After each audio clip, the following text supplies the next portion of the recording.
ಎಂದರೆ ಎಚ್ಚರ. ಅದರಲ್ಲೂ ಬೆಕ್ಕನ್ನ ಮುದ್ದು ಮಾಡುವ ಜನರಂತೂ ಈ ಸ್ಟೋರಿಯನ್ನ ನೋಡಲೇಬೇಕು. ಹಕ್ಕಿ ಜ್ವರದ ಬಳಿಕ ರಾಜ್ಯದಲ್ಲಿ ಬೆಕ್ಕಿನ ಜ್ವರದ ಭೀತಿ ಎದುರಾಗಿದೆ. ರಾಯಚೂರಿನಲ್ಲಿ ಬೆಕ್ಕುಗಳಲ್ಲಿ ಮಾರಣಾಂತಿಕ FEV ವೈರಸ್ ಅಂದ್ರೆ ಫೆಲನ್ ಫ್ಯಾನ್ಲಿಕೋಫೇನಿಯಾ ವೈರಸ್ ಪತ್ತೆಯಾಗಿದ್ದು, ಕಳೆದ 1 ತಿಂಗಳಿನಲ್ಲಿ 100ಕ್ಕೂ ಹೆಚ್ಚು ಬೆಕ್ಕುಗಳು ಈ ಸೋಂಕಿಗೆ ಬಲಿಯಾಗಿವೆ. 150ಕ್ಕೂ ಹೆಚ್ಚು ಬೆಕ್ಕುಗಳಿಗೆ ಈ ಸೋಂಕು ತಗುಲಿದೆ. ಈ ವೈರಸ್ ಒಂದು ಬೆಕ್ಕಿನಿಂದ ಇನ್ನೊಂದು ಬೆಕ್ಕಿಗೆ ಹರಡಲಿದ್ದು, ಸಾರ್ವಜನಿಕರಿಗೂ ಕೂಡ ತಗುಲುವ ಆತಂಕ ಎದುರಾಗಿದೆ. FEV ಸೋಂಕಿನ ಲಕ್ಷಣಗಳೇನು?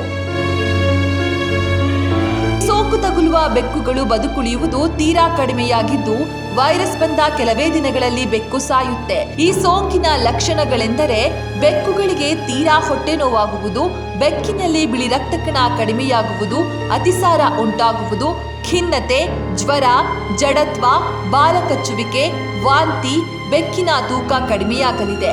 ಈ ಸೋಂಕಿಗೆ ಯಾವುದೇ ಔಷಧಿ ಇರದ ಕಾರಣ ಬೆಕ್ಕನ್ನ ಪಶು ಆಸ್ಪತ್ರೆಗೆ ಕರೆದುಕೊಂಡು ಹೋದರೆ ಸೋಂಕು ಕಡಿಮೆ ಆಗುವವರೆಗೂ ಕೂಡ ಬಿಳಿ ರಕ್ತ ಕಣ ಹೆಚ್ಚಾಗಲು ಚಿಕಿತ್ಸೆಯನ್ನ ನೀಡಲಾಗುತ್ತೆ. ಈ ಸೋಂಕಿತ ಬೆಕ್ಕಿನ ದೈಹಿಕ ತ್ಯಾಜ್ಯ, ಬೆವರು ಅಥವಾ ಆಹಾರ ಪದಾರ್ಥಗಳಿಂದ ಒಂದು ಬೆಕ್ಕಿನಿಂದ ಒಂದು ಬೆಕ್ಕಿಗೆ ಈ ವೈರಸ್ ಹರಡಲಿದೆ. ಬೆಕ್ಕಿನ ಆರೋಗ್ಯದ ಬಗ್ಗೆ ಕಾಳಜಿ ವಹಿಸಿ ಬೆಕ್ಕಿನಿಂದ ದೂರ ಇದ್ದು ನೀವು ಕೂಡ ಸುರಕ್ಷಿತವಾಗಿರಿ. ಸೌಜನ್ಯ, ವಿಜಯ ಟೈಮ್ಸ್, ಬೆಂಗಳೂರು.